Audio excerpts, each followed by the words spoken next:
Vos enfants ont peut-être reçu pour Noël un smartphone, une tablette, un ordinateur, que sais-je. Stéphane Cor, bonjour. Bonjour Alexis. Oui, le Père Noël a été généreux, mais attention, on va donner des conseils aux parents parce qu'avec l'arrivée de ces outils dans les mains des enfants, il y a quelques précautions, des conseils à donner. Oui, tout à fait. L'idée, c'est quand même que les enfants puissent utiliser les écrans, donc que ce soit les smartphones, que ce soit les tablettes et même les smart TV, de manière responsable et ne pas prendre trop de risques dans la manière dont ils vont utiliser ces outils-là. Alors déjà, les parents, on doit donner l'exemple. Oui, il faut bien sûr être soi-même exemplaire dans ce qu'on demande. Si on dit à ses enfants qu'il ne faut pas utiliser son smartphone à table, il faut soi-même ne pas l'utiliser. Il faut s'appliquer les règles qu'on leur demande d'appliquer, en tout cas une bonne partie de ces règles-là, pour qu'il y ait une compréhension que ces règles font sens par rapport à la manière dont on les a définies. Alors on donne l'exemple et on discute aussi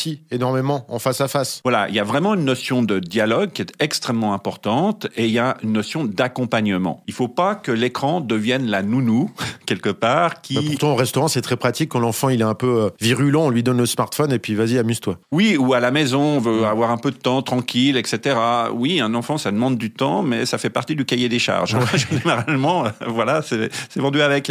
C'est vraiment important parce qu'il y a la profondeur dans l'écran. Alors l'écran, on a l'impression d'une surface un peu statique, mais il y a une profondeur hypertexte, une profondeur Internet qui fait qu'on peut aller de plus en plus loin et accéder à des choses aussi qui sont pas les premières auxquelles on voulait accéder quand on fait des recherches, quand on utilise certains outils.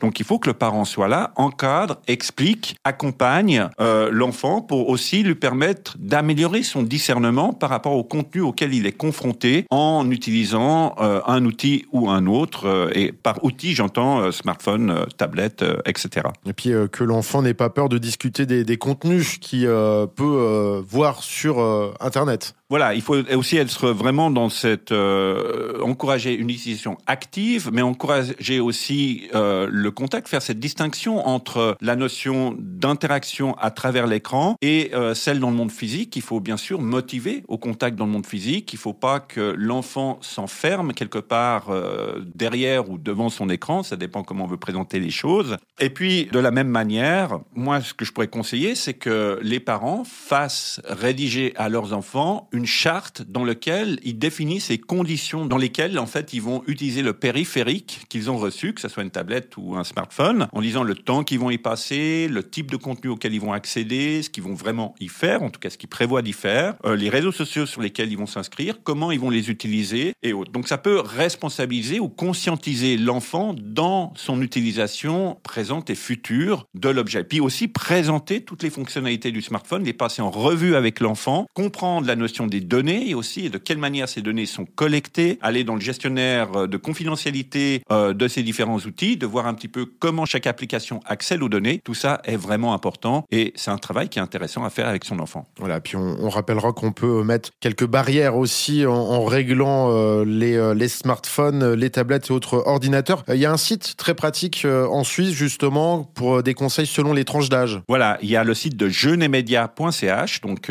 jeune au pluriel et média au pluriel tout attaché.ch, qui a créé des guides de recommandations pour certaines tranches d'âge et c'est très utile pour les parents. Jeunesetmedia.ch. Stéphane Cor, merci. Merci Alexis.